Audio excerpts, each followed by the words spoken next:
Okay. आज जो हम सर्विस पढ़ने वाले हैं that is AWS cloud front. Okay. Cloud front AWS की सर्विस है, राइट।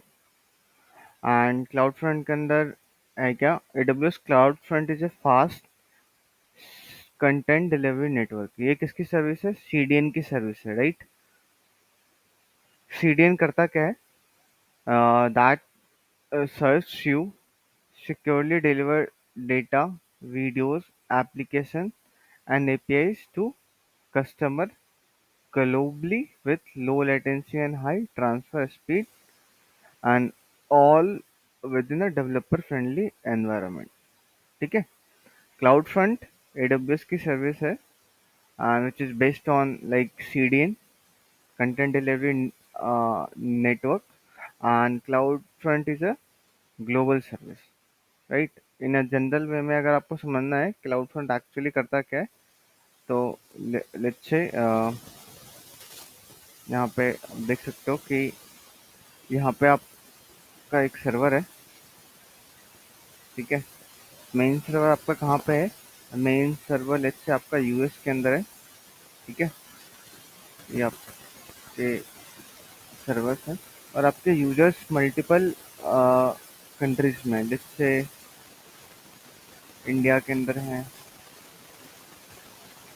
यूके के अंदर हैं,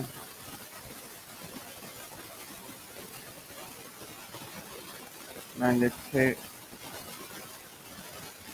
चाइना के अंदर हैं, एंड अफ्रीकन कंट्रीज, ठीक है। मल्टीपल कंट्रीज के अंदर और लेट्स से यहाँ पे यूएस के यूजर्स में। तो ये सारे यूजर्स डिफरेंट डिफरेंट कंट्रीज के अंदर हैं, एंड ये सारे यूजर्स आप आपने जो सर्वर बनाई है जिसके अंदर आपने आपने जो भी एप्लीकेशन बनाया है, जो भी आपने वेब पेज बनाई है, राइट, उसको एक्सेस करना चाहते हैं। तो यहाँ पे इशू क्या आएगा कि अगर यूएस का यूजर आपके सर्वर को एक्सेस करता है तो इसके लिए तो बहुत अच्छा होगा। लेटेंसी क्या आएगी? कम। लेटेंसी कम आएगी, ठीक है, यूएस के यूजर को। बट कोई यूजर इंडिया से एक्सेस कर रहा होगा, राइट, कोई यूजर यूके से एक्सेस कर रहा होगा, चाइना से कोई यूजर एक्सेस कर रहा होगा, कोई अफ्रीका से एक्सेस कर रहा होगा। तो बाकी यूजर्स के लिए इशू कहाँ पे आएगी? लेटेंसी का इशू आएगा यहाँ पे, ठीक है। तो इस लेटेंसी के इशू को रिजॉल्व करने के लिए या तो आपके पास ये एक ऑप्शन है कि अ, हर एक रीजन के अंदर जाओ और वहाँ पे इस सर्वर को रेप्लिकेट कर दो, ठीक है। इस सर्वर को रेप्लिकेट कर दो और उनके डेटाबेस को अटैच कर दो। बट यहाँ पे फिर प्रॉब्लम बहुत बाकी सारी चीज़ों की आएगी, जैसे कि आपने सर्वर को रेप्लिकेट कर दिया, उनको डेटाबेस से कनेक्ट कर लिया, ठीक है। अगर आप कोई भी चेंजेस कर रहे हो यहाँ पे, so that changes should be reflected to all this server, right. तो इसको मेंटेन करने का और इनके चार्जेस भी बहुत ज़्यादा है, ठीक है। तो इस लेटेंसी को यूज़ करने का एक बढ़िया तरीका है, that is by using CDN, content delivery network, ठीक है। CDN का एग्जैक्टली करेगा कि आपका आपका यहाँ पे कि भाई यहाँ पे आपको इंडिया के यूजर को सर्व करना है तो आप यहाँ पे CDN लगा दो। यूके रीजन को सर्व करना है तो आप एक CDN यहाँ पे लगा दो। चाइना के यूजर को सर्व करना है तो उसका CDN एक यहाँ पे लगा दो। अफ्रीका के यूजर को सर्व करना है तो वहाँ पे एक CDN लगा दो, ठीक है। CDN से क्या होगा कि जब कोई भी यूजर रिक्वेस्ट करेगा वेब पेज को एक्सेस करने के लिए, राइट, एंड CDN किससे कनेक्टेड होंगे? आपके एज लोकेशन, ठीक है। तो जैसे कि फर्स्ट टाइम कोई यूजर किसी वेबसाइट को एक्सेस कर रहा है, किसी एप्लीकेशन को एक्सेस कर रहा है, तो फर्स्ट टाइम तो सर्वर को रिक्वेस्ट करेगा। जैसे यूजर की रिक्वेस्ट आई CDN के पास, CDN के पास होगी नहीं। लेट्स से कि अभी CDN बिल्कुल ही ब्लैंक है, ठीक है, कोई भी कैशे नहीं है इसके अंदर, ठीक है। तो फर्स्ट टाइम इसके पास कुछ डेटा है ही नहीं। फर्स्ट टाइम ये सर्वर से डेटा लेगा, अपने पास स्टोर कर लेगा उस डेटा को, ठीक है। एंड क्लाइंट को सर्व कर देगा। बट नेक्स्ट टाइम जब कोई भी यूजर आएगा, ठीक है, तो अब उसको सर्वर के पास जाने की जरूरत नहीं है।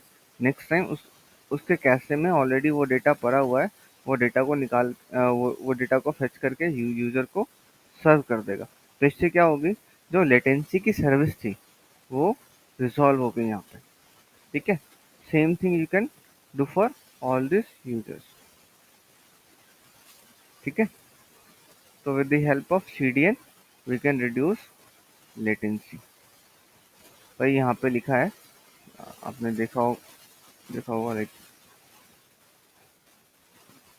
सीडीएन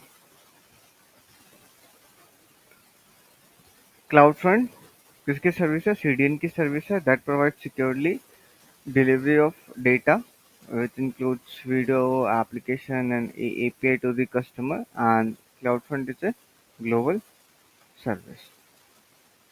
जैसे कि इस डायग्राम में भी देखोगे आप, राइट, कि कोई भी यूजर है वो अगर आपने कोई वेबसाइट होस्ट कर रखी है S3 बकेट के अंदर, या फिर कोई डेटा रख रखा है अपने S3 बकेट के अंदर, राइट, तो यूजर डायरेक्टली सीधा S3 से डेटा फेच नहीं कर रहा। यूजर का जो डेटा वो ट्रैवल हो रहा है वाया क्लाउड फ्रंट, ठीक है।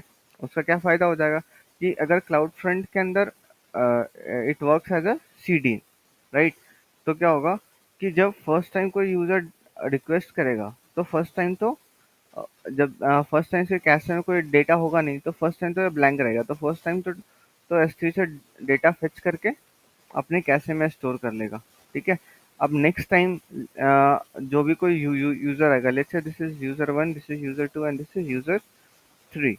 तो फर्स्ट यूजर ने रिक्वेस्ट करी for the very first time, तो इसके पास कोई डेटा था नहीं, इसने डेटा फेच किया, ठीक है, और अपने कैशे में स्टोर कर लिया। जब नेक्स्ट टाइम सेकंड यूजर जब इसको रिक्वेस्ट करेगा फॉर द सेम डेटा, तो अब S3 के पास नहीं जाएगा, इसके कैशे में ऑलरेडी वो डेटा पड़ा हुआ है, ठीक है। वो यहाँ से डेटा उठा करके यूजर 2 को सर्व कर देगा, यहाँ से लेटेंसी आपकी बच गई, ठीक है।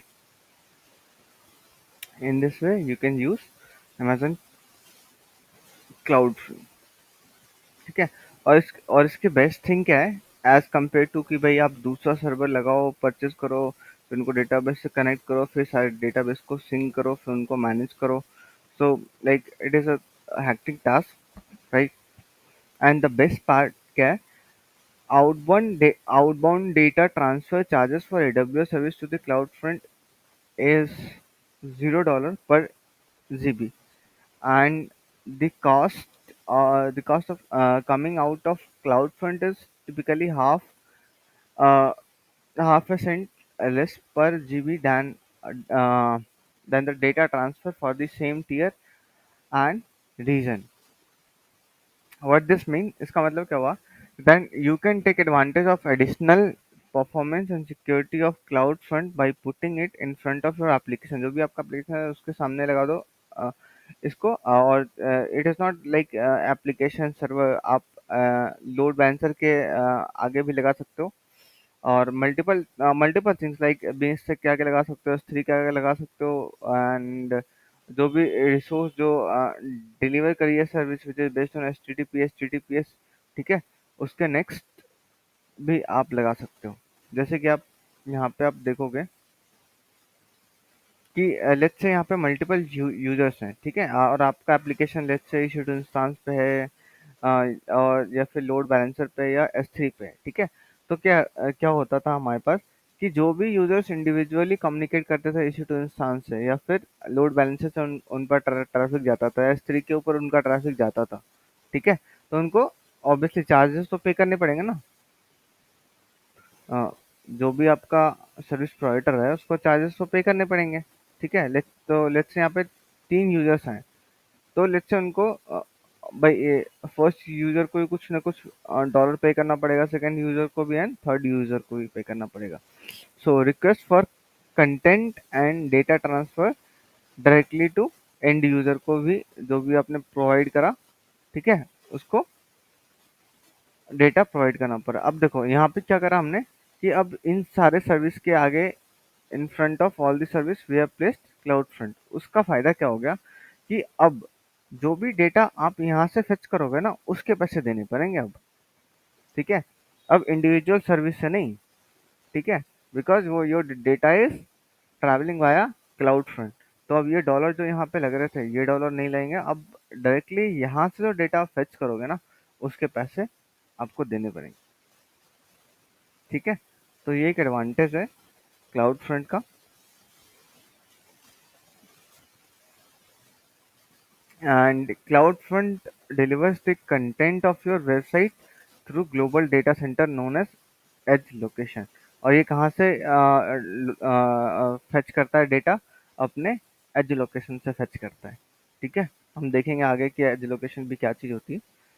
सो when a user requests content that you are serving with the CloudFront, the user is routed via DNS। किसके थ्रू वो राउट होता है? डीएनएस के थ्रू। तो जब भी कोई डीएनएस हिट करेगा तो वो डीएनएस कहाँ पे जाएगा? वो जो सीडीएन कंटेंट डिलीवरी नेटवर्क आपने लगा रखा है उसको हिट करेगा। ठीक है, अगर सीडीएन के पास डेटा होगा तो वहीं से डेटा अपने कैचे से निकाल कर करके यूजर को सर्व कर देगा। ठीक है,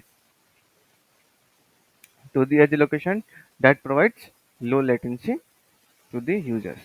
ओके, जिससे आप बेस्ट परफॉर्मेंस आप अपने क्लाइंट को दे सकते हो। If the content is already in the edge location with the low latency cloud front deliver it immediately. अगर उसके पास ऑलरेडी उसे कैशे में पड़ा है तो वहां से निकाल करके ऑब्वियसली यूजर को दे देगा।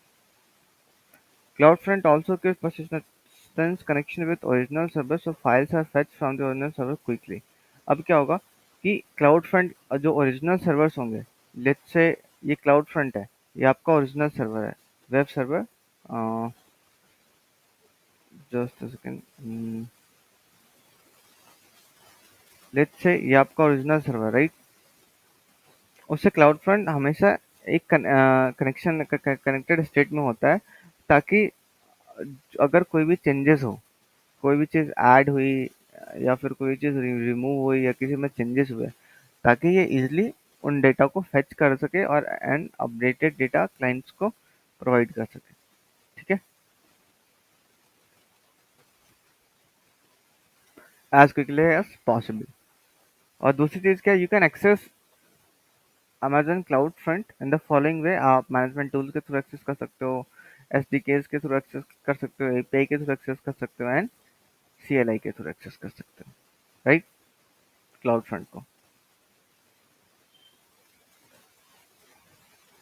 एंड देन ये भी हमने देखा क्लाउड फ्रंट एज लोकेशन क्या है। Edge location are not tied to availability zone और रीजन्स। ठीक है, edge location Amazon CloudFront has 216 points of presence POP, and among that 216 POP 205 as location है, 11 रीजनल इस कैसे हैं इन 84 cities across 42 countries। एंड ये जो डेटा है वो वैरी भी कर सकता है time to time, so it is not the fix data. तो आपको जिस भी टाइम का देखना होगा उस टाइम पे आप सर्च कर सकते हो। ठीक है, तो जैसे कि यहाँ पे देखो, यहाँ पे जैसे आप देख सकते हो कि जब भी वेरी फर्स्ट टाइम कोई रिक्वेस्ट जा रही होगी, रिक्वेस्ट गई क्लाउड फ्रंट के पास राइट, क्लाउड फ्रंट के पास डेटा होगा नहीं, वो कहाँ पे भेजेगा? एज लोकेशन के पास। ठीक है, मैं मानता हूँ this is the initial setup. ठीक है, डेटा किसी के पास नहीं हुआ, डेटा अभी सिर्फ और सिर्फ आपका जो ओरिजिन है, जो आपका मेन सर्वर है ओरिजिन, वहाँ पे डेटा है। तो रिक्वेस्ट आई क्लाउड फ्रंट के पास, क्लाउड फ्रंट के पास भी कैसे में डेटा नहीं होगा। ठीक है, अब वो रिक्वेस्ट गई कहाँ पे? एज लोकेशन के पास, एज लोकेशन के पास भी डेटा नहीं होगा, तो एज लोकेशन भेजेगा किसको? वेब सर्वर को। ठीक है, वेब सर्वर वो डेटा फेच करके देगा एज लोकेशन को, एज लोकेशन ने भी अपने कैशे में स्टोर करी होगी, अब ये दे देगा क्लाउड फ्रंट को, क्लाउड फ्रंट ने भी अपने कैशे में स्टोर करी। Now this time server access कर लेगा डेटा। जब ये नेक्स्ट टाइम डेटा आएगा तो नेक्स्ट टाइम क्लाउड फ्रंट के कैशे में होगा, वो डायरेक्टली यहाँ से सर्व कर देगा। लेट्स से क्लाउड फ्रंट के अंदर आपने सेट कर रखा है भाई इतने टाइम बाद कैसे डिलीट कर दो। ठीक है, लेट्स से आपने सेट कर दिया 24 आवर में कैसे डिलीट कर देगा ये, ठीक है। एंड एज लोकेशन 48 आवर में डिलीट करेगा, ठीक है। तो अब क्या होगा, अ, अगर इसके पास इसे कैसे में है विद इन 24 आवर्स तो यहाँ से सर्व कर देगा, नहीं तो आगे एज लोकेशन को फॉरवर्ड करेगा, एज लोकेशन के पास वो डेटा होगा और वो एज लोकेशन वापस क्लाउड फ्रंट को सर्व कर देगा एंड क्लाउड फ्रंट यूजर को सर्व कर देगा। लेट्स से 48 आवर के बाद अगर सेम रिक्वेस्ट आती है तो वापस से for the very first request, किसके पास जाएगी, वेब सर्वर के पास जाएगी एंड वेब सर्वर वापस से रिप्लाई करेगा इनको, ठीक है। तो इन दिस वे आपका क्लाउड फ्रंट हेल्प करता है कि आपके यूजर्स के ट्रैफिक को as soon as possible find out provide करने का। फॉर द सेकेंड रिक्वेस्ट आपने देखा क्लाउड फ्रंट के पास गई, क्लाउड फ्रंट एज लोकेशन के पास गई एंड एज लोकेशन से यूजर के पास डेटा आ गया, ठीक है। अब यहाँ पे और एक और फायदा हो गया कि वेबसाइट पे जो परफॉर्मेंस थी, और वेबसाइट की जो परफॉर्मेंस थी वो इन्हांस हो गई। रीजन बिंग कि भाई यूजर अब डायरेक्टली वेबसाइट से कम्युनिकेट नहीं कर पा रहे, ठीक है। और इससे क्या हो गया, इससे अब आपके मल्टीपल अटैक्स हो गए, जैसे डीडोस अटैक्स, इन सब से एक टाइप के लिए थोड़ी सी सिक्योरिटी भी हो गई, ठीक है। बिकॉज कोई भी अटैकर आएगा, कोई भी आएगा, वो डायरेक्टली सर्वर से कम्युनिकेट नहीं कर पा रहा होगा, ठीक है। और इसके अंदर हमने ये टर्म्स भी देखे थे, एज लोकेशन क्या चीज होती है, बाकी सारी चीजें। तो एज लोकेशन क्या है, this is the location where content will be cache. जो भी आपका कंटेंट होता है वो कैशे में पड़ा होता है। This is separate to AWS region और अवेलेबिलिटी जोन। ये कोई अवेलेबिलिटी जोन और मतलब रीजन के अंदर नहीं होता, right. It can be placed before your CDN, ठीक है, जहाँ पे आपका सारा कैसे कैच होता है। ओरिजिन क्या होता है, origin is the main server, जहाँ से आपका आपकी एप्लीकेशन होस्टेड है, जहाँ पे आपकी वेबसाइट होस्टेड है, राइट। जहाँ पे लेट्स सपोज जो हमने अभी जो केसेस देखे, वहाँ पे ओरिजिन क्या हो जाएगा, origin will be this, web server will be your origin, right? And this is as location which is independent of your region and availability zone, where the cache will be stored.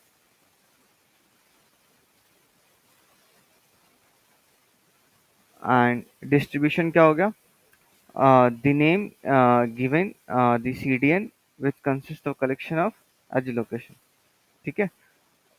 Distribution क्या हो गया, जहाँ पे multiple connection, multiple CDN के collection होंगे, उसको आप multiple CDN के कनेक्शन कलेक्शन होंगे, उसको आप बोल सकते हो and collection of edge location, that you can call as a distribution, okay. और एक और चीज है, जो भी आप कॉल करोगे, लेट्स से जो भी आप एपीआई यूज कर रहे हो, रेस्ट एपीआई और एनीथिंग, जो भी आप कॉल करोगे, put, post, patch, option and delete, so ये रिक्वेस्ट ना किसके थ्रू नहीं जाएगी, सीडीएन के थ्रू नहीं जाएगी। These request should directly go through that, ये रिक्वेस्ट डायरेक्टली आपके सर्वर को हिट करेगी, go directly to the origin from the edge location and do not proxy through regional as cache। ये कैशे के through नहीं जाएगी, ये डायरेक्टली एज लोकेशन होते हुए डायरेक्टली आपके सर्वर को हिट करेगी, ठीक है, फॉर दिस रिक्वेस्ट। तो अब भी हमने देख लिया कि लाइक ओवरऑल कि भाई सीडीएन क्या क्या चीज़ होती है, कंटेंट डिलीवरी नेटवर्क क्या चीज़ होती है, और एडब्ल्यूएस के अंदर जो क्लाउड फ्रंट है वो किसकी सर्विस है, सीडीएन की सर्विस है। सीडीएन से क्या होता है कि भाई यूजर को as soon as possible data मिल जाता है, जिससे उसकी लेटेंसी और परफॉर्मेंस इंक्रीज हो जाती है, सर्वर पे लोड कम पड़ जाता है क्योंकि यूजर डायरेक्टली सर्वर से इंटरेक्ट नहीं करते, ठीक है। और जो भी डेटा यूजर को चाहिए वो क्लाउड फ्रंट के कैशे में स्टोर होता है। क्लाउड फ्रंट अपने एज लोकेशन से कनेक्टेड होता है। Edge location is independent of any region और एनी अवेलेबिलिटी जोन, ठीक है। और कॉस्टिंग की भी पड़ जाती है कि भाई अगर आप क्लाउड फ्रंट के थ्रू कम्युनिकेट करोगे अपने रिसोर्स से, लाइक EC2 से, लोड बैलेंसर से, S3 बकेट से, तो उसके चार्जेस नहीं है। बट क्लाउड फ्रंट से यूजर जो क्लाउड फ्रंट से जो डेटा ट्रांसफर होगा यूजर्स के, उसके चार्जेस आपको देने पड़ेंगे। तो ये भी एक एडवांटेज है। और यूजर डायरेक्टली सर्वर से कम्युनिकेट नहीं कर पा रहे, तो एक डीडोस अटैक, इन सब अटैक से भी आपको एक प्रोटेक्शन प्रोवाइड हो जाएगी। ठीक है। अब इसकी प्राइसिंग देखो, इसकी प्राइसिंग वैरी करती है। लाइक अगर मैं बात करूँ क्लाउड फ्रंट की pricing, cloud front edge location are all around the world. ये edge location all around the world तो है ही सही, as we all know. The cost of data out पर, अच्छा कॉस्ट किसकी लगती है भाई? क्लाउड फ्रंट के थ्रू जो डेटा आ रहा है और जा रहा है, ठीक है, उसके चार्जेस लगते हैं। तो वो भी चार्जेस क्या है, हर लोकेशन के अकॉर्डिंग वेरी करते हैं। ठीक है। जैसे कि अगर यहाँ पे देखोगे आप, यूएस के लिए, मैक्सिको एंड कनाडा के लिए जब फर्स्ट 10 TB डेटा ट्रांसफर होगा तो 0.85 डॉलर। नेक्स्ट 40 TB के लिए ये प्राइस है। यूरोप के लिए ये अलग प्राइस है। ठीक है। तो हर रीजन के अकॉर्डिंग क्लाउड फंड का चार्जेस अलग अलग है। ठीक है। तो आप इसको रेफर कर सकते हो। तो ये बताओ, इसके अंदर डाउट है? कुछ भी, कुछ कोई चीज़ समझ नहीं आई हो, या फिर? Yes, hello.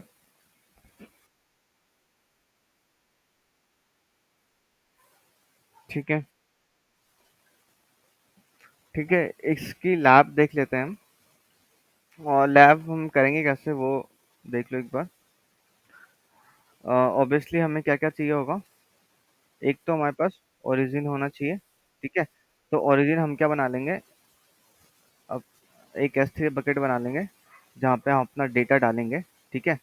तो देखो, इसको एक्सेस करने के दो तरीके हैं। या तो मैं बकेट को पब्लिक एक्सेस दे दूं, ठीक है, पॉलिसी और ACL के थ्रू, या फिर बकेट के अंदर जो ऑब्जेक्ट है उसको भी पब्लिक एक्सेस दे दूं ACL के थ्रू।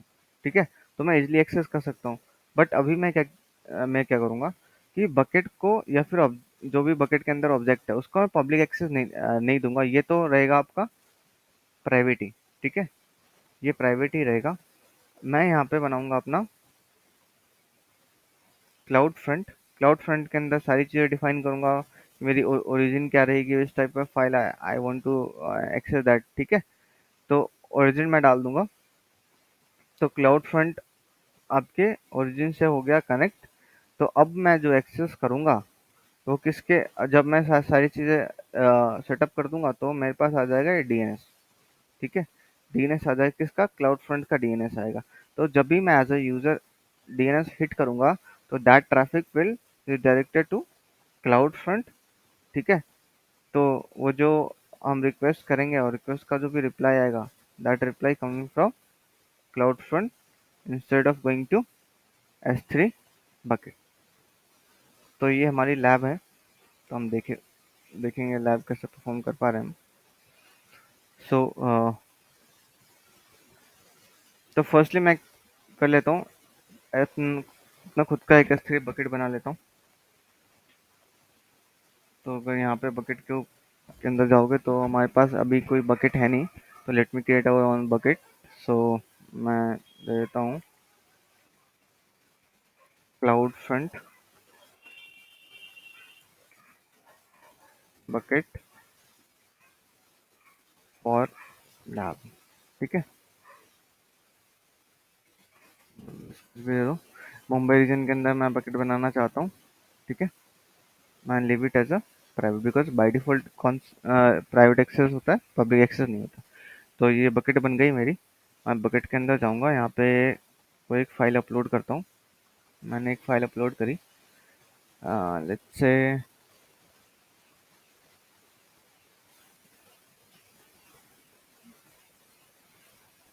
क्लाउड फ्रंट है ना। एक फाइल कोई भी अपलोड करी मैंने, क्लाउड फ्रंट की फाइल अपलोड करी। ठीक है। ये फाइल अपलोड करी मैंने। तो क्लोज करता हूँ एंड बकेट के अंदर जाता हूँ। बकेट के अंदर ये फाइल मैंने अपलोड कर दी। क्या है, cloud front dot PNG file है। तो मैं इस ऑब्जेक्ट के अंदर गया, ऑब्जेक्ट को मैंने ओपन करा, तो ऑब्जेक्ट ओपन हो गई, विच मीन्स प्राइवेट एक्सेस तो है मेरे पास। ठीक है। मैंने इसकी पब्लिक यूआरएल कॉपी करी और मैं हिट करता हूँ, तो मेरे पास एक्सेस नहीं है, राइट, पब्लिक एक्सेस नहीं है। ठीक है। तो मैं पब्लिक एक्सेस है नहीं, मैंने एक बकेट बनाई, बकेट के अंदर ऑब्जेक्ट अपलोड करी जिसके पास पब्लिक एक्सेस नहीं है, और मैं इसको एक्सेस करना चाहता हूँ वाया क्लाउड फ्रंट। ठीक है, तो चलो ठीक है, क्लाउड फ्रंट हम एक्सेस कर लेंगे। तो to access the cloud front हमें क्लाउड फ्रंट की सर्विस के अंदर जाना पड़ेगा। You can search cloud front. Cloud front आ गया, क्लाउड फ्रंट के अंदर आ गए। देखो, डिस्ट्रीब्यूशन क्रिएट करना पड़ेगा। एज सच हमारे पास कोई डिस्ट्रीब्यूशन है नहीं। ठीक है, ठीक है, हम डिस्ट्रीब्यूशन क्रिएट कर लेते हैं। तो देखो, ओरिजिन चूज करना पड़ेगा। ओरिजिन क्या है हमारा? S3। S3 के अंदर कौन से बकेट है? ये वाली बकेट है। ठीक है, तो ओरिजिन हमने चूज कर लिया। ठीक है, ओरिजिन पाथ ऑप्शनल है, रहने दो, कोई दिक्कत नहीं है। अब जो देखो, हमारी जो ओरिजिन और ओरिजिन का जो एक्सेस, अगर पब्लिक, अगर आपने पब्लिक बकेट बनाई होगी तो पब्लिक सेलेक्ट करो, बट हमारी ये पब्लिक बकेट है नहीं। ठीक है, तो हमने जैसे ओरिजिन एक्सेस कंट्रोल सेटिंग, ठीक है, तो हमारी पब्लिक एक बकेट होती, और उसके अंदर जो ऑब्जेक्ट होता वो अगर पब्लिक होता तो हम ये ऑप्शन सेलेक्ट करते, बट हमारी वो पब्लिक है नहीं। ठीक है, तो हम, ठीक है, इसके लिए एक पॉलिसी जनरेट कर लेंगे। तो हमने इसको सिलेक्ट करा एंड ठीक है, leave all this things by default. HTTP तो एक्सेस कर लेंगे, कोई इशू नहीं है। ग्रेट, हाँ, सिक्योरिटी प्रोटेक्शन इनेबल कर दो, कोई इशू नहीं है। ऐसा सर्टिफिकेट हमारे पास है नहीं। And create distribution, distribution create करा। तो ये जो पॉलिसी है, ठीक है, ये पॉलिसी आपको बकेट के अंदर अपडेट करनी पड़ेगी ताकि इंटीग्रेट हो सके। तो S3 बकेट के अंदर जाओ, S3 के अंदर जाओ, बकेट के अंदर जाओ। ये आपकी बकेट हो गई। बकेट के अंदर परमिशंस के अंदर जाओ एंड बकेट पॉलिसी होगी। ये पॉलिसी जो आपने जनरेट करी है कहाँ से? क्लाउड फ्रंट से। ये पॉलिसी को एज इट इज आप पेस्ट कर दो, सेव कर दो। ये पॉलिसी हमने अपडेट कर दी बकेट के अंदर। अब जाओ क्लाउड फ्रंट के अंदर एंड डिस्ट्रीब्यूशन के अंदर। ये देखो, डिस्ट्रीब्यूशन आपका क्रिएट हो गया एंड डिस्ट्रीब्यूशन इज स्टेटस क्या आ गया? इनेबल्ड। तो मैं क्या क्या करता हूँ, ये इसका डीएनएस हो गया। ठीक है, तो मैं इसके डीएनएस को कॉपी करता हूँ। ठीक है, ब्राउजर पे जाता हूँ, इस डीएनएस को हिट करता हूँ। ठीक है, ये तो आ गया।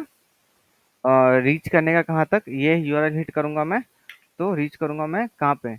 अपने क्लाउड फ्रंट के अंदर। बट मुझे ऑब्जेक्ट के अंदर जाना है, तो स्लैश लगाओ। ऑब्जेक्ट का नाम क्या था? Cloud front dot PNG. ठीक है, इसको कॉपी करो। अब मुझे जाना है ऑब्जेक्ट, क्लाउड फ्रंट के बाद ऑब्जेक्ट के पास। ऑब्जेक्ट का यूआरएल हिट करो, यहाँ पे एंटर करो।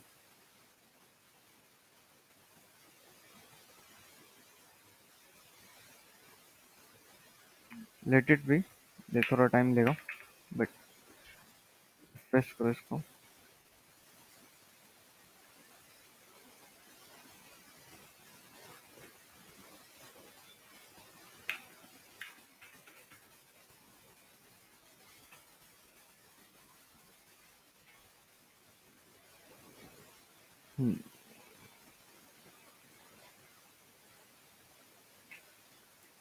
डोमेन नेम कॉपी करो, पेस्ट करो एंड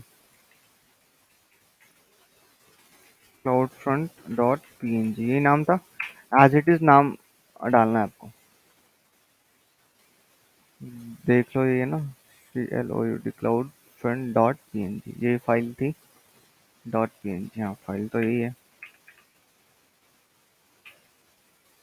ठीक, अब ये फाइल हम एक्सेस कर पा रहे हैं। ठीक है, this is the URL to reach cloud front, and after that from cloud front you want to reach to your location, जहाँ पे ये तो आप एक्सेस करना चाह रहे थे ना। ठीक, now you can directly use this URL to access. Now you are accessing this from CloudFront। ठीक है, आप इसको किसके थ्रू एक्सेस कर पा रहे हो? क्लाउड फ्रंट के थ्रू एक्सेस कर पा रहे हो, जो कि ओरिजिन कहाँ है, कौन सी है? S3 बकेट जो आपकी ओरिजिन है। ठीक है, क्लियर है सबको?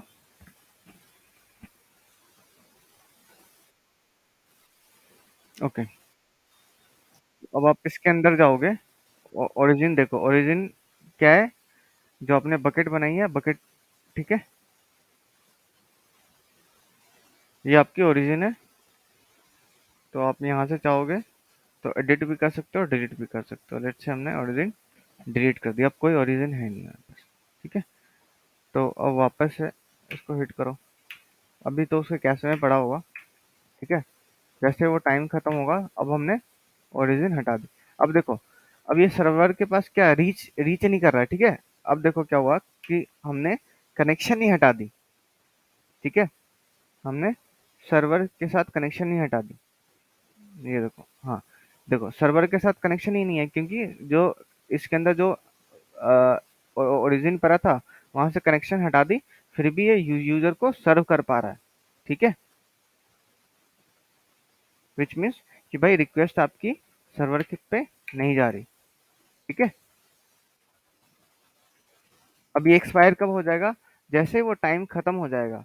जैसे ही आप नया कैसे पर्ज करोगे, कैसे को जैसे ही पर्ज करोगे, तो ये उसको सर्व करना हटा देगा, मतलब अपने कैसे से सारा डेटा डिलीट कर देगा वो। जब आप कैसे से सारा डेटा डिलीट कर दोगे, तो ये आपको सर्व करने नहीं देगा, ठीक है। अभी तो इसलिए सर्व करने दे रहा है बिकॉज कैसे के अंदर डेटा पड़ा हुआ है।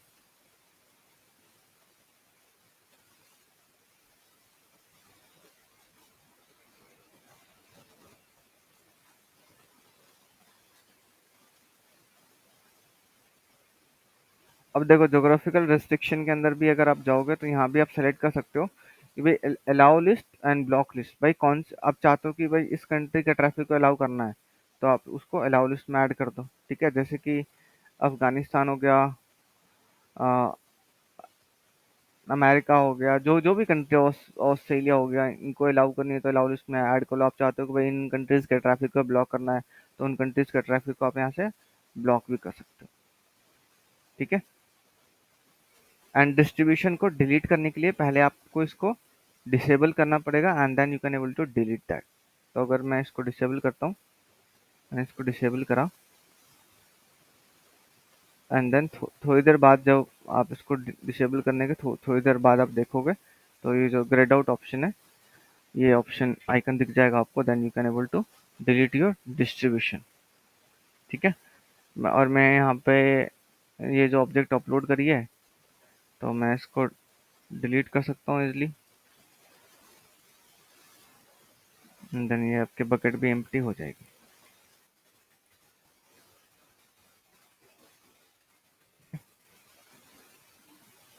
ऑब्जेक्ट डिलीट कर दिया, मैं सिंपली बकेट डिलीट कर सकता हूँ।